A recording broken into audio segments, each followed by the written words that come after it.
भारत के स्वाधीनता के पक्षधर थे। इसके लिए उन्होंने अभियान चलाया। तत्कालीन ब्रिटिश गवर्नमेंट ने उन्हें गिरफ्तार किया और मात्र 25 वर्ष की उम्र में उन्होंने रांची के जेल में अंतिम श्वास ली। उन्होंने उस समय जनजातीय समुदाय को एक ही नारा दिया था और वह नारा था, अपना देश अपना राज। यानी देश हमारा है तो राज भी हमारा होना चाहिए, विदेशी हुकूमत भारत के अंदर राज न करे। और यह हमारा सौभाग्य है कि 15 नवंबर की तिथि को जनजातीय दिवस के रूप में पूरा भारत आयोजित कर सके। इसकी प्रेरणा प्रधानमंत्री मोदी जी ने पूरे देशवासियों को दिया और आज उसी का परिणाम है कि हम एक पूरे पखवाड़े को 1 नवंबर से लेकर के 15 नवंबर तक जनजातीय गौरव पखवाड़ा के रूप में आयोजित कर रहे हैं, जिसमें इन 15 दिनों में जनजातीय समुदाय को विभिन्न प्रकार की योजनाओं के साथ जोड़ने और इन 15 दिनों में उनकी जो परंपरा और संस्कृति है, विभिन्न प्रकार के कार्यक्रमों के माध्यम से उसे अलग अलग स्थानों पर भी उसका प्रस्तुतिकरण देखने का अवसर हम सबको प्राप्त हो रहा है। आदरणीय प्रधानमंत्री जी की प्रेरणा से 1 नवंबर से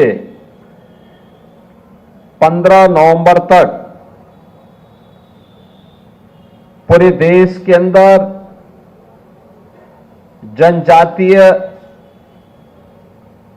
गौरव पखवाड़ा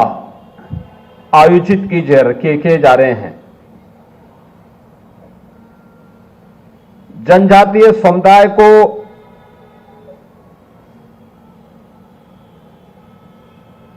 अपनी परंपरा, अपनी संस्कृति और अपनी विरासत पर गौरव की अनुभूति हो सके,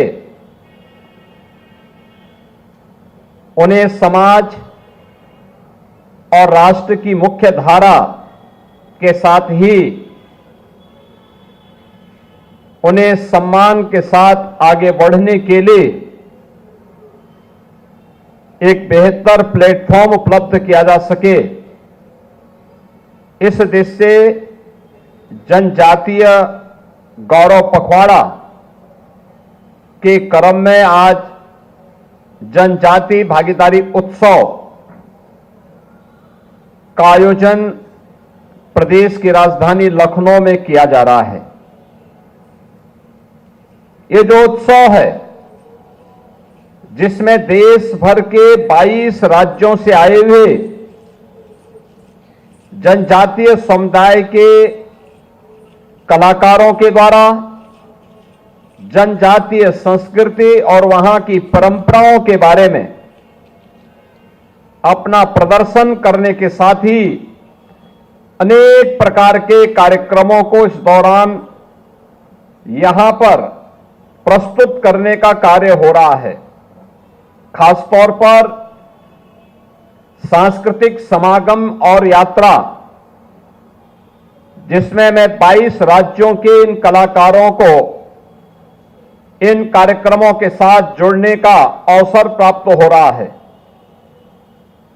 इसमें कलाकार सहभागिता की दृष्टि से भी अरुणाचल प्रदेश पार्टनर स्टेट होने के साथ ही इसमें गुजरात, जम्मू कश्मीर, महाराष्ट्र, सिक्किम, उड़ीसा, राजस्थान, छत्तीसगढ़, कर्नाटक, मध्य प्रदेश, बिहार, उत्तराखंड, पश्चिमी बंगाल, मिजोरम, गोवा, केरल, हिमाचल प्रदेश, असम, त्रिपुरा, झारखंड, पंजाब, इन सभी राज्यों के कलाकार उत्तर प्रदेश में आकर के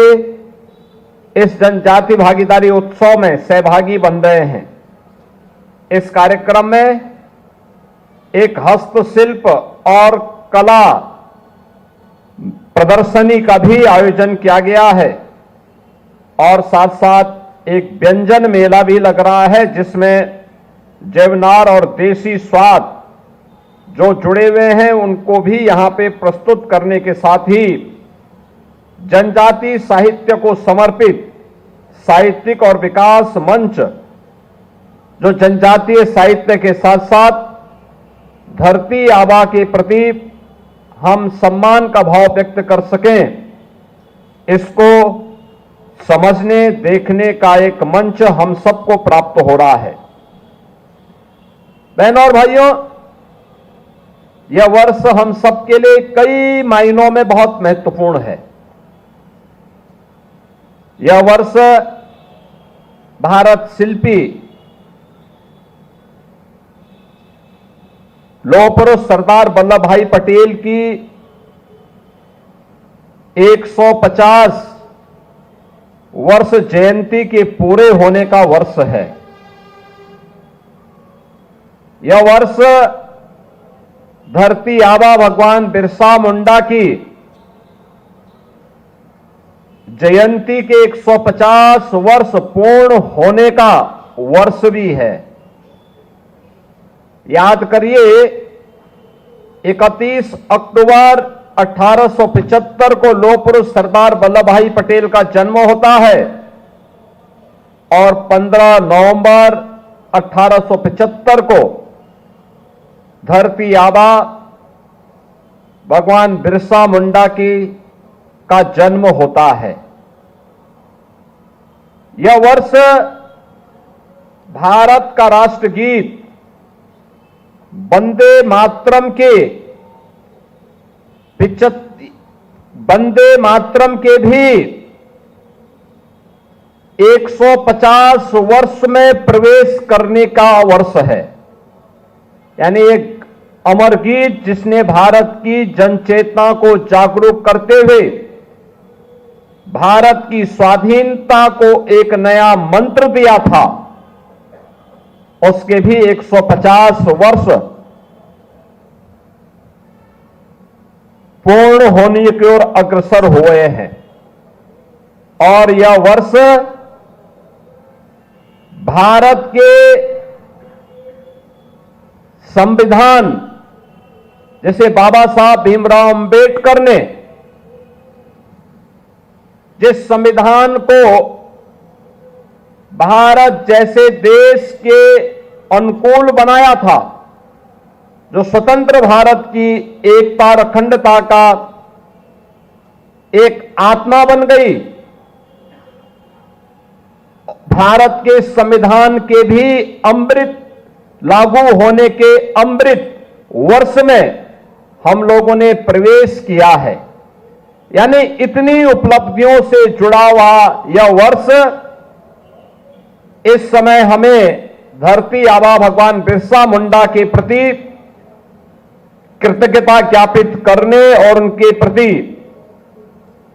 हम सब प्रेरणा प्राप्त कर सके, इस दिशा से यह वर्ष आयोजित करने का सौभाग्य प्राप्त हो रहा है। बहनों और भाइयों, आप सब जानते हैं, जैसे कि यहां समाज कल्याण मंत्री भी बता रहे थे कि धरती आबा बिरसा मुंडा भारत के स्वाधीनता के पक्षधर थे। इसके लिए उन्होंने अभियान चलाया। तत्कालीन ब्रिटिश गवर्नमेंट ने उन्हें गिरफ्तार किया और मात्र 25 वर्ष की उम्र में उन्होंने रांची के जेल में अंतिम श्वास ली। उन्होंने उस समय जनजातीय समुदाय को एक ही नारा दिया था और वह नारा था, अपना देश अपना राज। यानी देश हमारा है तो राज भी हमारा होना चाहिए, विदेशी हुकूमत भारत के अंदर राज न करे। और ये हमारा सौभाग्य है कि 15 नवंबर की तिथि को जनजातीय दिवस के रूप में पूरा भारत आयोजित कर सके, इसकी प्रेरणा प्रधानमंत्री मोदी जी ने पूरे देशवासियों को दिया और आज उसी का परिणाम है कि हम एक पूरे पखवाड़े को 1 नवंबर से लेकर के 15 नवंबर तक जनजातीय गौरव पखवाड़ा के रूप में आयोजित कर रहे हैं, जिसमें इन 15 दिनों में जनजातीय समुदाय को विभिन्न प्रकार की योजनाओं के साथ जोड़ने और इन 15 दिनों में उनकी जो परंपरा और संस्कृति है, विभिन्न प्रकार के कार्यक्रमों के माध्यम से उसे अलग अलग स्थानों पर भी उसका प्रस्तुतिकरण देखने का अवसर हम सबको प्राप्त हो रहा है। बहनों और भाइयों, उत्तर प्रदेश देश की आबादी का एक सबसे बड़ा प्रदेश है। जनजातीय समुदाय की आबादी उत्तर प्रदेश में यद्यपि कम है,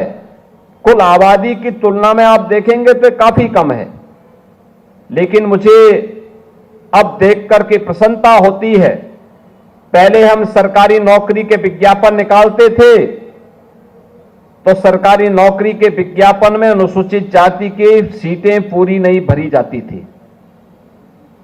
अभी हाल ही में हम लोगों ने 60,244 पुलिस की भर्ती की और पुलिस की भर्ती में मैं देख रहा था कि जितनी भी सीटें अनुसूचित जनजाति के लिए आरक्षित थी, वे सभी सीटें अनुसूचित जाति के ही युवाओं ने उसको पूरा भरा है, कोई सीट खाली नहीं थी। यानी ये चीजें दिखती हैं कि उनकी शिक्षा का स्तर बढ़ा है, उनकी भागीदारी बढ़ी है, शासन की योजनाओं में उनको जो पहले वहां तक लाभ नहीं पहुंच पाता था, आज उनकी भागीदारी बढ़ाने का प्रयास हुआ है। और इसीलिए हमारी सरकार ने तय किया कि जितनी भी जनजातियां उत्तर प्रदेश के अंदर हैं, उन सभी जनजातियों को उनका अधिकार प्राप्त हो और उन्हें सिचुएशन के लक्ष्य तक पहुंचाने की दिशा में सरकार कार्य करेगी। इसमें थारू, मुसहर, चेरो, बुक्सा, सहरिया, कोल या फिर गौड़, जितने भी जनजातियां हैं, इन सभी जनजातियों को शासन की सभी प्रकार की योजनाओं से पूरी तरह आच्छादित करने के लिए सरकार ने एक मिशन मोड पर अभियान चलाया।